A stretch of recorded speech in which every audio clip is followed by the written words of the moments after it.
Let's make a super cute pom-pom bag for my daughter. Hey everybody, it's Colette with Blessings Craft Therapy, if you didn't know. And if you did, thank you so much for coming back. All right, so I'm going to warn you ahead of time. I don't think I will ever make another project like this. It was frustrating and so much time. But, all right, so I started with this. You remember we made this, and I tied all the pom-poms onto this wreath for Valentine's Day, right? Well, it didn't sell. And so I'm taking all of the pom-poms off and we're going to use them. So I have this little bag from Dollar Tree and I have 1 yard of fabric.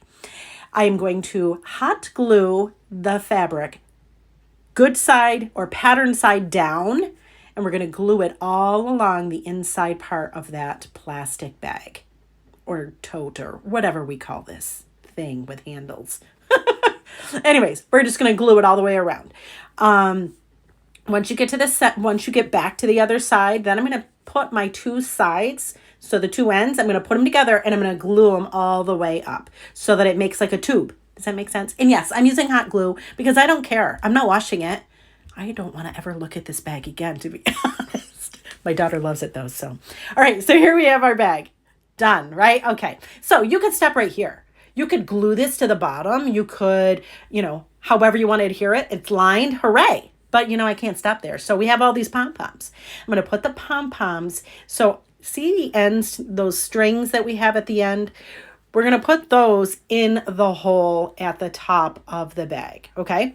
So we have it this way. And then I'll show you what I'm going to do is take one string from each of the pom-poms and I'm going to tie them together and I'm going to put it in a bow, because what if I don't like this bag or my daughter doesn't like this bag anymore? Well, I want to be able to take them apart because these pom-poms were a lot of work.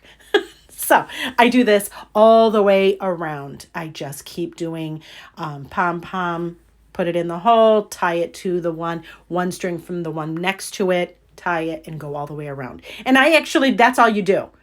You can do as many or as few rows as you want. You can scatter them, whatever. That's what I did. Yeah.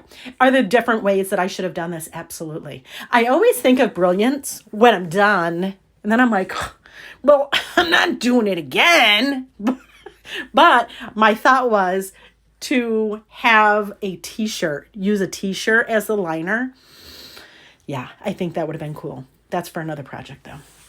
Anyways, as you can see, I do this all the way around. My daughter flipped over this. She was like, this is the best thing. She loves it. She puts her yarn in it because she's a crocheter. I'm not a crocheter. She loves crocheting. She has a business crocheting. So she's there for it. Here it is, right? It took way too long. I'm just saying. So at this point, I could have been more creative, but I decided, you know what? Let's just ball it up together, tie it in a knot, and that's how the liner is going to end. Right? Listen, was it lazy? Yes. Does it look bad? Not really. Does it matter that you can have a ball at the end of there? I don't think so. I think it's fine. It's kind of cute, right? I don't know. It was a lot of time. I felt like we could have done different things, but that's neither here nor there. We have a bag. I have a happy child. I guess all is right with the world, right? Anyways, friends, thank you so much for watching, and I hope this inspires you.